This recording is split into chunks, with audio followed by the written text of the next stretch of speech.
लड्डू गोपाल की सच्ची सेवा का मीठा फल। एक बार एक सेठ जी श्री कृष्ण के परम भक्त थे।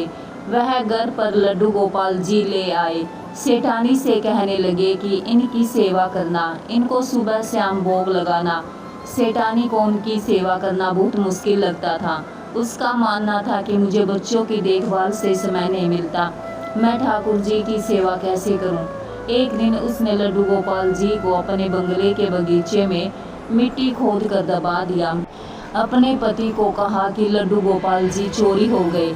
सेठ जी को बहुत दुख हुआ, लेकिन ठाकुर जी की इच्छा मानकर मन मार कर रह गए। उनके घर में एक माली बगीचे की देखभाल करने आता था। उसे बगीचे का वह बाग बहुत आकर्षित करता था जहाँ सेठानी ने लड्डू गोपाल जी को दबाया था।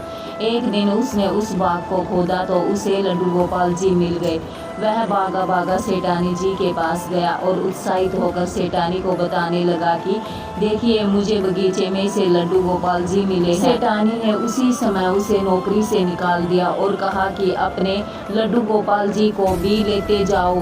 सेठानी ने आस पड़ोस के घरों में यह बात फैला दी कि यह माली चोर है, इसलिए सभी ने उसे काम से निकाल दिया।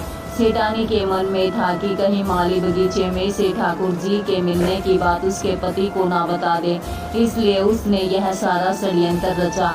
माली मायूस होकर घर चला गया और पत्नी को लड्डू गोपाल सौंप कर रोने लगा।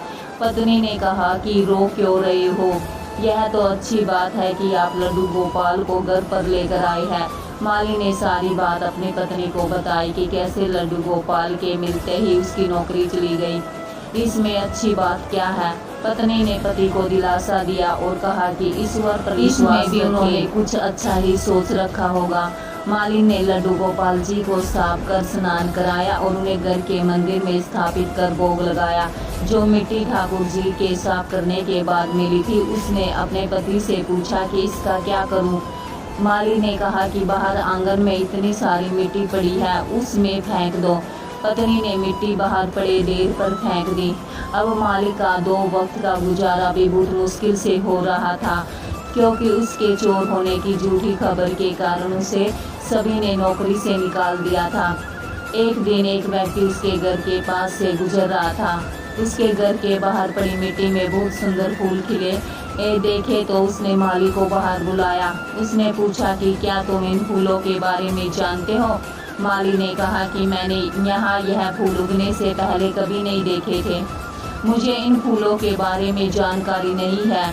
उस व्यक्ति ने बताया कि यह एक खास किस्म के फूल है, बाजार में यह फूल बहुत महंगे दाम पर बिकते हैं। माली ने जब फूल के बारे में जानकारी इकट्ठी की तो उस व्यक्ति की बात सच निकली।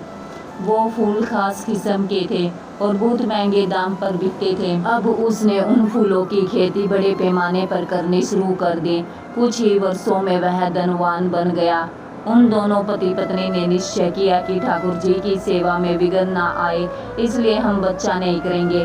ठाकुर जी की सेवा हम बच्चे की तरह करेंगे। एक दिन उस माली के घर एक भिखारिन भीख मांगने आई। माली ने उसे पहचान लिया। माली ने कहा कि सेठानी जी, आप भीख क्यों मांग रही है। भिखारिन ने कहा कि मैं तुम्हें पहचान नहीं पाई। माली ने कहा कि मैं वही माली हूँ जिसे आपने चोरी का झूठा इल्जाम लगाकर नौकरी से निकाल दिया था।